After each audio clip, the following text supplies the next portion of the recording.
So let me get to my next topic because this very much got to do with the same thing. Mm-hmm. So y'all know y'all familiar with the whole Christian situation with the white girl stabbing him and killing him. And I'm pretty sure y'all familiar with the Lauren Smithfield situation where she got killed by a white man. Mm-hmm. So those are kind of similar because obviously they brought up tweets even though they was 10 years ago in 2012 and shit like that. But you know, people gonna dig up some tweets, and in those tweets he was bashing black women.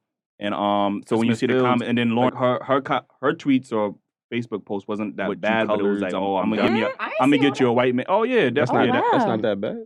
Ooh, yeah, that sounds pretty bad. Go back to the 60s. Colors, yeah, that is a racist term. Back to Jim Crow. But I give it the edge to the other dude because he had multiple tweets bashing black. But he was women, also 17. How old was she? This was last year, actually. So she was a full-fledged woman. In 2020, yeah. So, well, she reshared a post saying that she tried with you. Colored. These weren't her words. She just reshared a post and she was like, "Yeah, I tried," or something like that, something to that effect. Whereas the gentleman was actively being like, "Can't believe you think I'm dating a black woman." Yeah, but things along again, this is 10 years ago when he was probably a teenager. He was 27 when he was killed, so he had to be 17 while making these tweets. You comparing a teenager to a woman that 2 years ago who referred to black men as coloreds, like, you know what I'm saying? Like that's kind of a racist term. Both sound like a little bit of self-hate to me. I'm not trying to compare the two, but they both had a disdain for the opposite sex as far as their own people. So, when you go to the comments, especially in this Christian situation, there's a lot of women, oh, this is not our fight. He bashed us 10 years ago. And black men, when that happened, even though her two male cousins was the main ones in the interviews trying to demand justice. But there were some black men saying, you know what? She said she was done with us. She don't deserve us trying to get fight for her protection. Like, you know what I'm saying? So how do y'all feel about situations like that? Do you feel like if they bash them, do they feel like you need to protect them? Or you feel like I'm going to sit this one out because he wasn't really feeling us? Like, no, I think that's kind of ignorant. Okay. Yeah. Like at the end of the day, someone was attacked or harmed. And I think basic human compassion requires that you give a fuck. You don't necessarily need to go and march and burn shit down and do all of that, but just having compassion, because bringing that into the situation, at the end of the day, what happened is wrong. Like that person doesn't deserve to die just because they said something ignorant. That's really not the world that I live in. That's not my world. I don't agree with you, but that doesn't mean I think you should go chuck off and die. Right. Should we only garner justice for people that are attracted to us? Like, that shit is wild. Because, I understand that it's deeper than, just like, oh, I'm not attracted to this. It's a lot deeper than that. But at the same time, what about their families? What about justice for their families? What about justice for the community in general? What message are you sending if you let this white woman get away or this white man get away with killing these people? You know what I'm saying? Like, what message are we sending? Right? That's still a black life. If you want to talk about Black Lives Matter, then all black lives have to matter, whether their preference is yours or not, is you or not.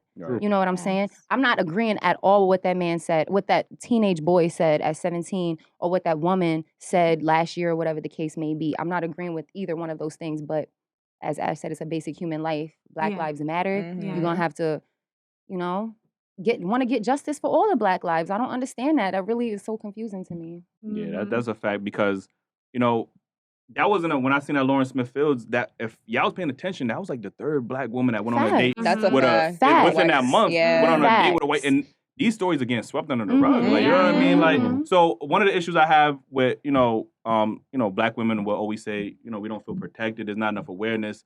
But a lot of these Instagram and these blog posts are ran by black women. Shade room. Why aren't stuff like this bring to the forefront? Like, we don't see these articles like that and the awareness like that. So why? I understand black men do have to do our part, but black women also have a platform as well, and there needs to be more awareness being brought to this type of situation. Like, instead of not getting swept under the rug, because you say some dumb shit like, "Well, I don't have to demand justice because he ain't care about black women."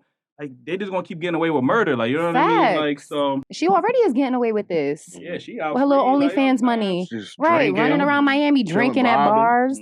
Yeah, shit could have been some sugar daddy. Or it's her real daddy. Who knows? Or it's both. Whoever that man was. Could have been me 10 years ago. And your dominatrix.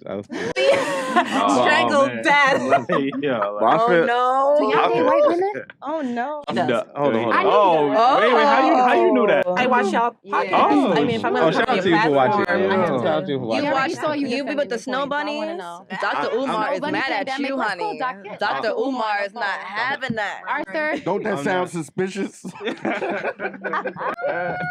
Because I don't discriminate. Damn, man. But I feel like in these situations it's more like like when you got a family and you could talk about your family but nobody else can't. Mm-hmm. I feel like that's how it is. Like even though they stepped out of the family, they did what they did, whatever, that's still us at the end of the day, and we gotta protect them for the bigger picture. So you can't just look at the smaller picture, because if you let shit like that slide, it's just gonna keep happening, and that's what's going on in the world right now. So we gotta come together at some point and stop and try to stop what's going on. We gotta stop looking for the perfect victim. Yeah. Mm-hmm. Like, I think the same thing, not to take it back to the trauma days of 2020, but like with George Floyd, when people were trying to exculpate him and say like, well, he was on drugs and he had priors and all these things. It's like, but does that justify what happened though? Right. It doesn't at the end of the day. $20 bill, all that shit. Yeah, it's like, but at the end of the day, it doesn't matter. Victims are people. Like if something happens to you, somebody's gonna find all the negative shit to bring up and make you look like shit or make me look like shit. Stop criminalizing the victim. Yeah, that's a good analogy. Definitely about us, for sure. But that's exactly why we be looking for the perfect, victim. And what you said, because it takes so much for us to get justice. It's like when we hear something like, damn, so you still have to be exceptional. You still gotta be the exceptional Negro, even when you're out here getting murdered. Exactly. But we can't be doing that to ourselves. Like we have to advocate for ourselves and say, fuck all of you with this shit trying to make people perfect or whatever. Like that doesn't exist. Everybody has skeletons in their closet. They damn sure do the opposite when it's little Timmy shooting up the school. Little Timmy had mental health issues. He had autism. He was getting abused at home. Video games that just weren't that great for him. His parents went through a divorce last year. I always want to blame shit on a divorce. I swear to God. My parents got a divorce when I was 3 years old. Right? How many single parent homes in the black community? Okay, and we not shooting up schools, right? Okay. Except the MTA. I don't trust that. Allegedly. Here we go. Allegedly. And they said he turned himself in. I don't trust that. Allegedly. No. He was walking through St. Mark's. And they said he was in the McDonald's. He called and said he was in the McDonald's. That man is in witness protection. You know what? I'm just going to shut up. Next time. They're going to bust through the ceiling right now. I'm about to do no conspiracy theory.